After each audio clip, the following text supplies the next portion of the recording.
Hey sis, hey, it's your girl Nana and welcome to the Empower Her series. And I know you know this already, but this is the show we educate to elevate and aspire to inspire. Today's Bible verse is from Jeremiah 33 verse 3. Call to me and I will answer you and tell you great and unsearchable things you do not know. Hello guys, thank you so much for tuning in on another episode of the Empower Her series. Today I have with me Miss Jennifer Angel, and our topic of the day is all about toxic relationships and friendship. We're gonna go in deep, we're gonna digest the topic, just tell you what toxic is, because it's a big thing going on, right? Yes, definitely. We're going in. But before we start, we are going to give Miss Jennifer her time to do her elevator pitch. What would you tell Tyler Perry if you were in an elevator with him? I would tell him a couple things, and let's start off with my name. So I'd probably be like, Mr. Tyler Perry, my name is Jennifer Angel Prumpa. I'd throw that in there, get the full name for him.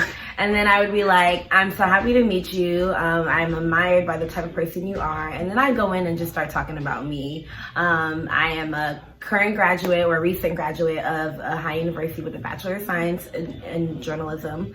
And I'd probably let him know that I'm interested in being a news reporter, but I also act and model and dance and write poetry and do all that on the side. And so if you got a role you want to hire me for, please do. You need some PR person. Yes, in the studio too, so hey. So look, hey, and look, what you want me to do, I'll do it. I can write, I can read, I can act, I can model, I can sing, I can do a lot of things. I'll report for you, I'll do your website, I will do anything. So I'll let him know, this is all I do, hire me, period. For this episode, we are going to be coloring. I'm doing Jack. Can y'all see the whole YouTube thing? Right there, what the YouTuber be doing. She's doing Violet. And at the end, we want to see who did the best. Yikes. Okay. So let's start.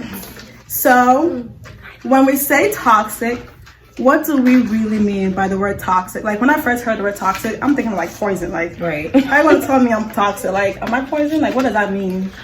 This is where I feel like you could pull out the definition of toxic, and I really don't know what it is off the top of my head. But for me, what I would consider toxic is something that's very unhealthy to your mind, to you physically and mentally. Obviously, that's part of mind. To you, spiritually, to you emotionally. It's just something very unhealthy. In a way, it is poison. And it's not physically drinking poison, which is toxic, but it's also just the different things that could pop up into your life that could be toxic to your, all those things that I definitely just mentioned. Basically anything that harms your self-peace. Right, literally. Anything that harms you as a particular person, anything that's unhealthy for you, anything that takes you back further than, or, pushes you back, keeps you stagnant, keeps you idle from moving forward, I think is all completely toxic. Okay. So how would you spot toxicity? How would you know if this is toxic for me?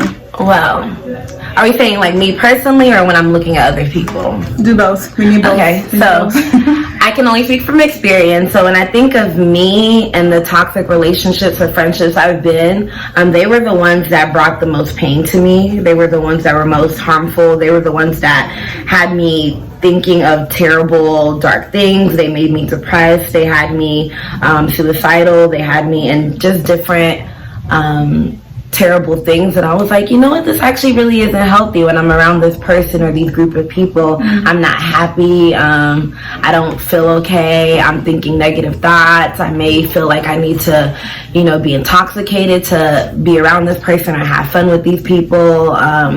It's all these things that take me out of my character pretty much. And for me, that was how I was able to spot toxicity. The word is so hard to say, please. talk, whatever. Give us grace. Y'all get it. Give us grace. Y'all know what we're trying to say.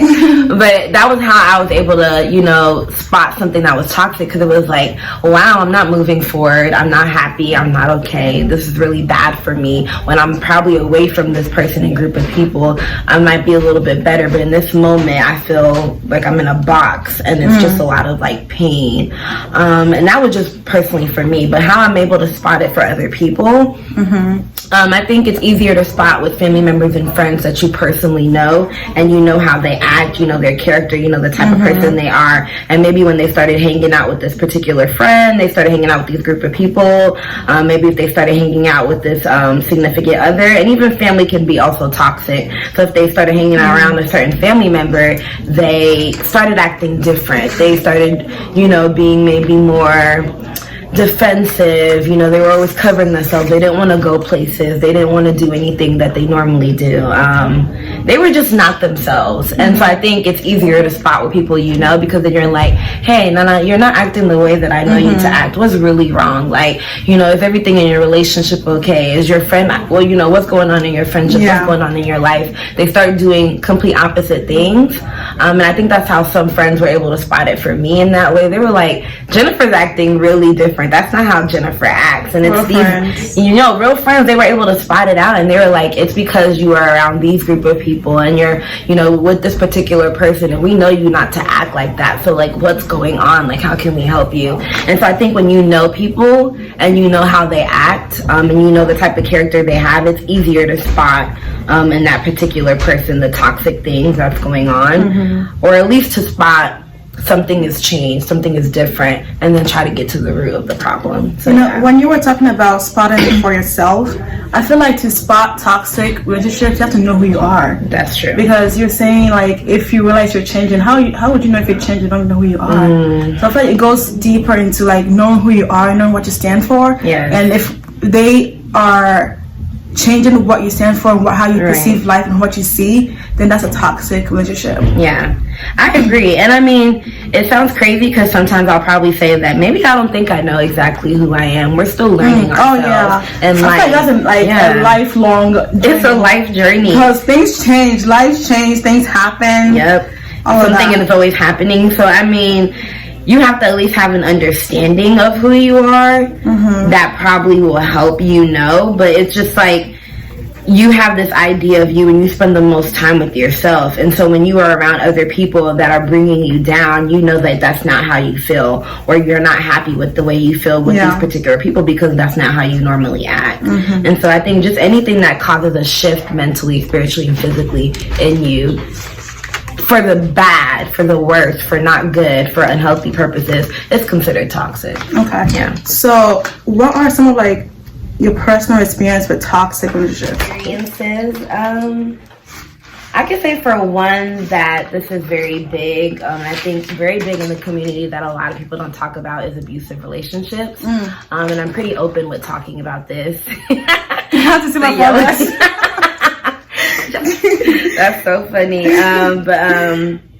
Yeah, so let's see, so abusive relationships. When I turned 18, kind of found this boyfriend, and I was so in love at 18. Not in love. If you're 18 and you think you're in love, let me tell you, you're probably not in love. Sorry to burst your bubble, but it's not. Well, they're in love on what they think love is. What love is, and most of the time at 18, you don't really have an idea of what love is. You're still figuring yourself out. But yeah, at that time, I really thought I was in love, which caused a lot of pain because I allowed him to be abusive, physically, emotionally, spiritually, verbally, and mentally. And it was just kind of like, you know, it was like, dang, and I didn't really realize how bad the relationship was until maybe I ended it, and towards the end when a lot of people had to kind of like step in and be like, you're not okay, you're acting different. Like, it was to a point I couldn't hang out with my friends. It was that bad. I was having to tell my friends, so-and-so said I can't hang out with you guys, I can't see you. He wouldn't allow me to be around anybody else. That was him. And yes, I was not allowed at 18.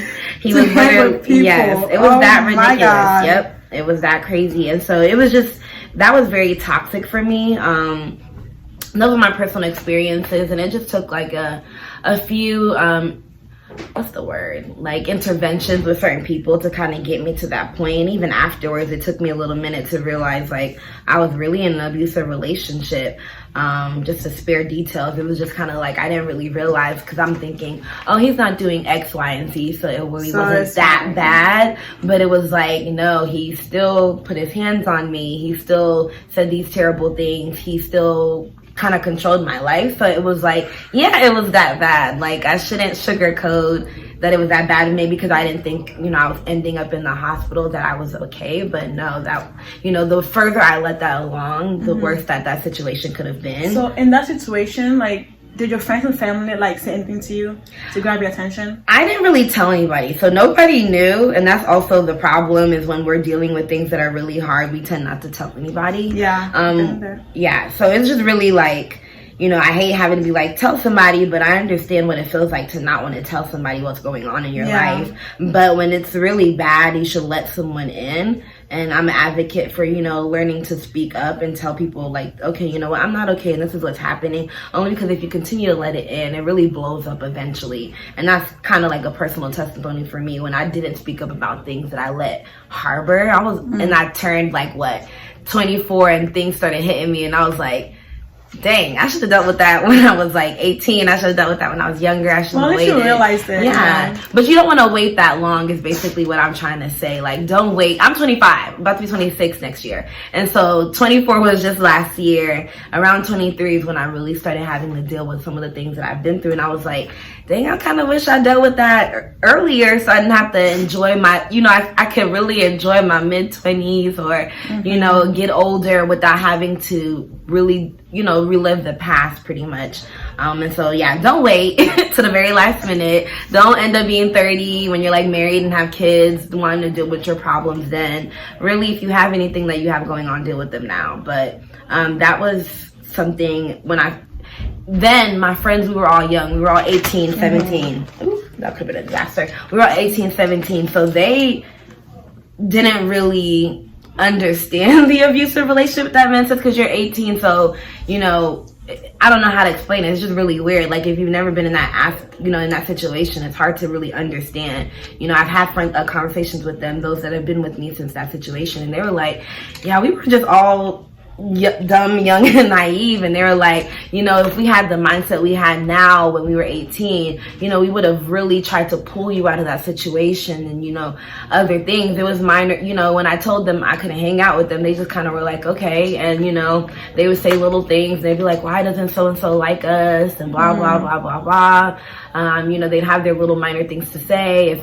you know, a question was asked about, is this going deeper, you know, something is more abusive in my relationship, I would like kind of revert and not say anything. So I didn't really fully tell them details till the relationship was over, and they were like, oh, and they were like, they felt helpless, like they really couldn't do anything. And so it was just minor things. It was an invention from my mother, who my sister overheard a conversation with me and my boyfriend at the time. And she kind of was like, I don't know what's wrong with Jennifer, but she keeps crying every single night on the phone, getting yelled at by so-and-so. And she's always, you know, whatever. And I think you just need to talk to your daughter.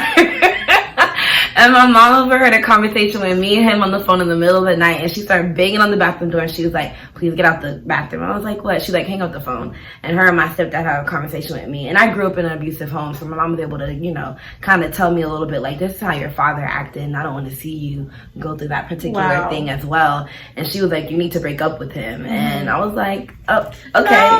No, I didn't really say no. Oh, really?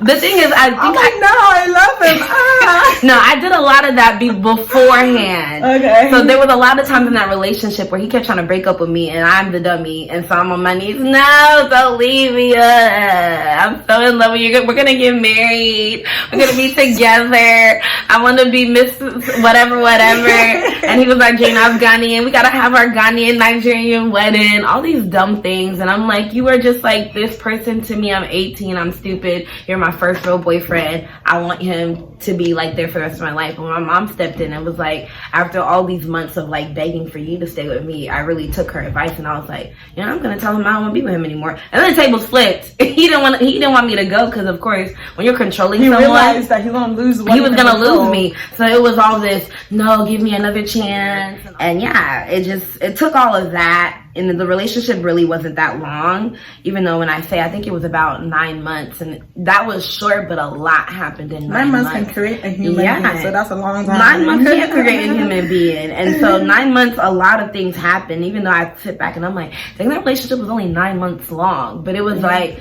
9 months, it felt like 3 years in that relationship with him. And so, yeah, that was pretty toxic as in a relationship.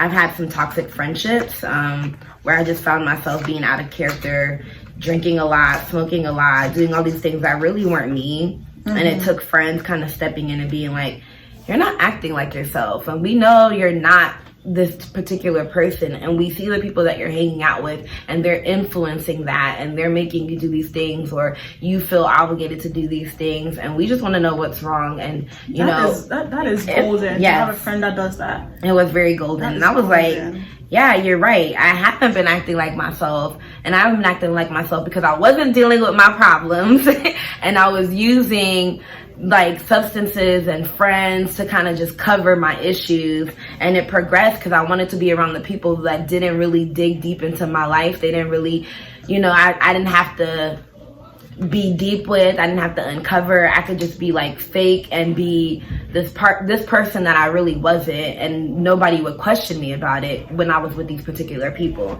And so I was like, you know what, that's fine, because if I was with other people, they'd be like, okay, this ain't you, what's going on? And I didn't get that with other people. So it's easier to be like, okay, we can do whatever. We can go out and drink and smoke this many blunts and have this much alcohol and go to every single party and day party in the year of Columbus, and also travel everywhere for a party and a concert. I was here for all of that because it was like, I felt okay doing those things when I wasn't, but it was easier to mask them and not actually deal with my problems. And so those friendships were kind of toxic, but I also found myself being toxic in that case. So, I can't really blame everything on everybody else. How am I doing? I don't remember how Jack looks. Wait, this is not Jack. I just realized that isn't Jack, and I don't remember his name. Dash. Yeah, Dash. Why did we call him Jack the whole entire time?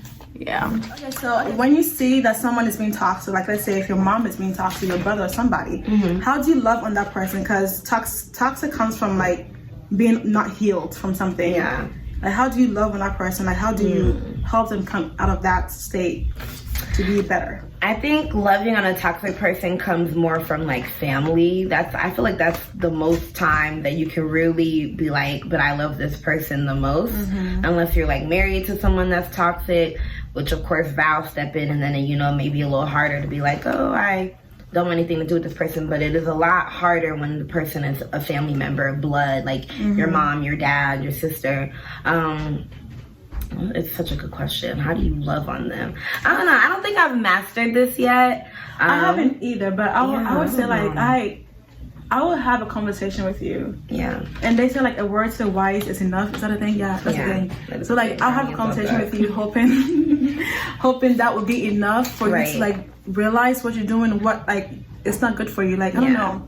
If I realize that you're being toxic and you're close to me, I'll have a conversation with you like, yo, listen, don't talk to her like that. Don't talk to him like that. Don't put your hands on him or her. Love may hurt and may be hard, but I'm going to be straight up with you. Like, don't do that. Not okay. It's easier said than done when the person that you love is being toxic to someone else than you. When it's with you, it might be a little harder to give them grace. Yeah. But when it's someone else, you're like, okay, I see your toxic ways. I can call them out. And like you said, I can tell you to do X, Y, and Z. But I can still love you and let you know that I'm praying for you or at whatever the case may be. But when it's someone being toxic to you that you possibly love, say your father, then it's a little bit harder to, pour grace into that situation, a little bit harder to really be like, I can love you, because you're just kind of seeing the ways that they've been toxic, and you're not, it's just really harder that way. But I think just kind of asking God to help you in that situation. And we just kind of look at our relationship with the Lord, and we're just like, we're not perfect human beings. I'm not perfect. I think I feel God daily, if not in seconds, all the time. Girl, I'm like, God, I'm so sorry. I failed you, God. Right. But He gives so much grace, and He's just to forgive us. Grace. And so we have to learn to do that with others. And this is something I'm struggling with. So I am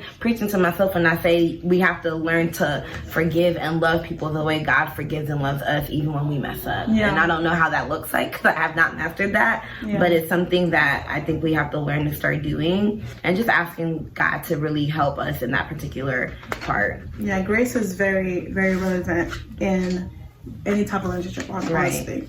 So once you realize you're in a toxic relationship or anything like that, how do you break the cycle of happening again? For a very long time after I left my abusive relationship, I didn't want to call it abusive. I didn't want to call it toxic. I really didn't think it was. Because it has such like a bad connotation. Yeah. Like, oh my God, me? Right. Toxic relationship? And I just didn't believe it. I was still naive. I was still in denial. I really also just was still dealing with the effects of it. So it just really didn't hit me till a little bit later. And I was like, yeah, this is what it is, because I just kept, sugarcoating it, because I'm like, I didn't end up in the hospital, I didn't end up dead, but the things we still did were terrible. Yeah. Like the pain, the pushing, the everything else was just still as bad. And so I was just like, well, X, Y, and Z. And so I didn't want to call it those things. But I think once you can really, people say the first step is denial. So it's like when you can say, this really did happen, and you're not going to deny it, then it is a lot easier to deal with those things, to call it for what it is. And then you can really sit back and be like,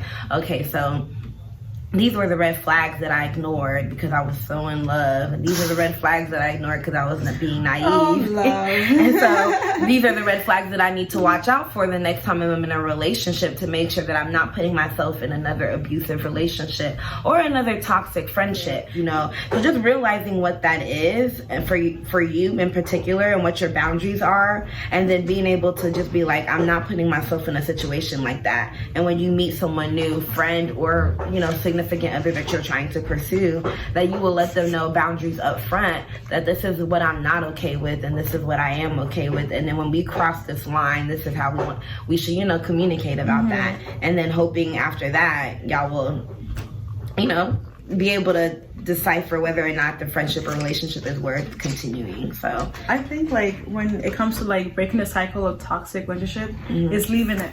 Just straight up leave it. Yeah. Once you realize it's bad for you, go. Right. About it. And I feel like if the person has not changed, and you've explained to them that you're not okay with what they're doing, when it's surface level. Now I'm here for when it's abuse, period, leave that situation. Most I love you from a distance. I'm gonna do some praying and fasting for you. I'm not gonna go back into this relationship with you, but that's really about it. But in that case, I think when off rip that someone is being very toxic to you and it's hurting you, to leave that situation, get help, talk to someone about the situation. So once you realize that you are leaving this toxic relationship, how do you heal from it? What do you do to heal from it? Definitely let people in and let them know what's going on and how you're feeling. It took me a very long time to tell people, what, I'm not okay. And I really had to pinpoint why I was not okay. And I was like, I'm not okay because I'm stepping out of this relationship that was hard. He controlled my every move. And so I'm stepping out of it. I don't even know how to act. I don't want to do anything. I don't want to go anywhere. I don't want to be around people. I don't want to eat. I don't want to do anything. And so it was just being like, I needed the help. I think I wish I started therapy a little bit sooner, but I think healing looks like praying and begging God for forgiveness, repenting. It is crying out to Him, being like, my heart is broken. I'm in pain. I'm hurting. I don't really know what to do after this, but I need you to kind of step in and be a father, a friend, a savior, a redeemer to me, and push me out of that. And I think with God, I really healed with the backing of therapy and, telling my friends and family, or just, kind of finding different ways. I colored. This is very therapeutic for me. I'm not done, but I colored. It was very therapeutic for me. I read. I just did a lot of different things that brought me peace. When I realized that I had left a toxic relationship, I took 2 years to myself. Yeah. I was listening to sermons every day, or as much as I can. I was doing devotions. Yeah. I was calling on God. Like, God, who am I? I didn't know who I was. Right. Like, God, who am I? What am I doing? What am I here for? I was soul searching. I took that time to build me, find me, and just have me, like, to myself. And that's how, like, I believe I healed from it. And now I can spot it, like, when it happens, like, this is not good for you, girl. This is not good. Like, you are not this way. Like, I just, like, it made it easier for me to realize and to step out. And to just know red flags when you see them. And so now that you find yourself, because I think you'll sense it too if you get back into something that's toxic, and you'll be a lot more outspoken. I definitely wasn't outspoken when I was like 18. If anything, I was doing too much talking back to like everybody older than me, but I was not outspoken to the things that I did not want. Or in a way I was, but when it came down to friends and like boyfriends, it was a lot harder to be like, hey, I don't like what you're doing, because you want to keep people. I was very big on attachment, but like I was definitely outspoken about things I didn't want for outside of that. But when it came down to that relationship, I didn't call out the things that I didn't like. So now I think I'm a lot more outspoken. I'm like, I don't like the way you're talking to me. I don't like the way you're doing that. I'm not okay with that. And you know, of course, not telling my story to everyone, but just being like, this is very triggering for me. When you raise your voice in that manner, it's very triggering for me. When you come close to me like that, it's very triggering for me. I have done that with people. Yes, before, like, you have to be able to, like, this is my boundaries, and now you're crossing it, and it's triggering, and you're gonna put me in a place that is not good for the both of us. So figure it out. We're gonna show our. I'm not dead. We're gonna show, and we're gonna see whose is better. Y'all can like tell us who's better. Hers is better. Just imagine Violet was gonna have purple hair too. Okay, we was getting our girl together. It's my favorite color. Obviously, we can't tell. But yeah, Violet, I'm sorry I did you dirty. Okay, this is Dash. You know, I don't remember what color Dash wore. I think it's red. Why? It is red. They are red. It's red. All right, guys, that's all I have for today. Thank you so much for watching and tuning in on this episode. I really hope what she said and what we talked about helped you and helped like a friend or something. And if you feel like someone needs to hear this, please share it, because we cannot have our ladies, our girls out here in some toxic relationship, toxic friendship. We are too good for that. You are better than that. In conclusion, like, thank you so much for watching, and I really hope you learned something. Like always, if you have a question, comment, emotional outburst, please come talk to me. Let's speak. Definitely, I'm open for people to talk to me too. If you ever need something, I listen. Instagram is the Jennifer Angel. Shameless plug, but go ahead, follow me. If you do need someone to kind of just decipher things through, I'm definitely open. My inbox, my DM, it's always open. All right. Thank you guys so much. Bye. See you next week. God bless you.